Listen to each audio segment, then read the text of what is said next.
नमस्कार साथियों, मोदी सरकार के इतने घोटाले सामने आ रहे हैं जिसका एक एक जिक्र अगर किया जाए तो शायद चुनाव बीत जाएगा। एक हिडनबर्ग का रिपोर्ट मुझे देखने को मिला, जिस रिपोर्ट में यह खबर छपी कि बांग्लादेश से 2015 में एक समझौता किया मोदी सरकार ने, जिसके तहत 17,000 एकड़ जमीन भारत का बांग्लादेश को दे दिया गया और उधर से रिटर्न में हमने 7,000 एकड़ जमीन लिया मात्र, मतलब 10,000 जमीन हमने बांग्लादेश को दे दिया।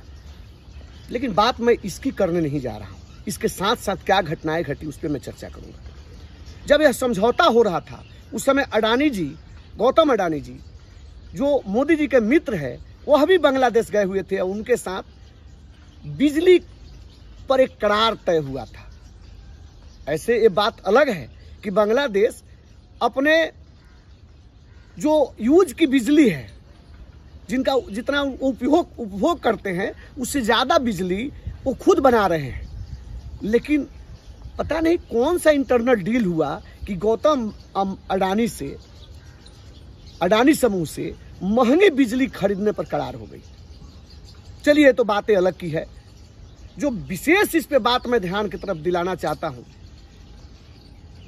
कि जिस पर्यावरण की दुहाई देती रहती है एनजीटी और पूरे देश में पर्यावरण को दूषित होने से बचाने के लिए देश में खास करके नितिन गडकरी जी कहते हैं यहाँ की डीजल की गाड़ियाँ बंद हो जाएगी, पेट्रोल की गाड़ियाँ बंद कर देंगे, सिर्फ यहाँ बायो से चलने वाली, बिजली से चलने वाली गाड़ियाँ हम चलाएंगे।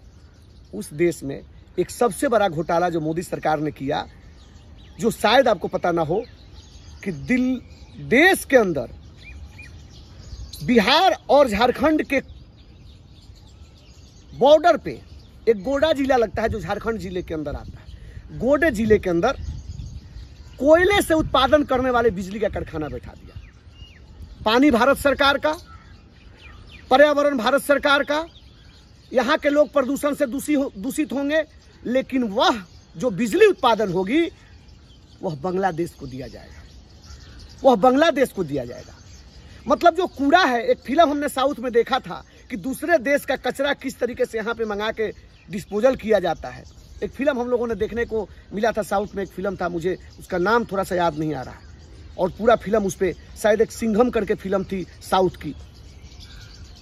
वैसी स्थिति है कि बिजली हम बनाएंगे और देंगे बांग्लादेश को, और बिजली कौन बनाएगा?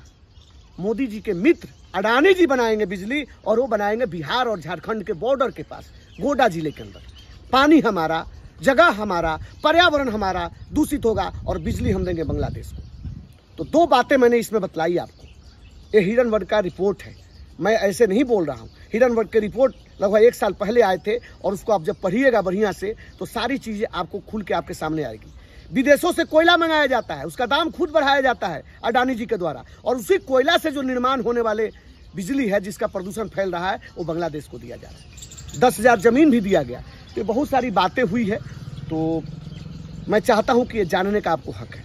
और ये बातें मैं इसलिए बोल रहा हूं कि कुछ दिनों से चर्चा में है कि तमिलनाडु के पास थोड़ा सा एक टापू था, वो कांग्रेस सरकार ने श्रीलंका को दे दिया था। अब उसकी बातें उठाई जा रही है, तो ये आपको जानने का हक है कि श्रीलंका को भी टापू कांग्रेस ने दिया और मोदी जी ने भी भारत के बढ़िया जमीन 10,000 एकड़, 17,000 एकड़ जो बांग्लादेश को दिया, उसके बदले में मात्र 7,000 एकड़ जमीन लिया। ये भी एक बहुत बड़ा घोटाला है और इसका जांच होना चाहिए। बहुत बहुत धन्यवाद। नमस्कार।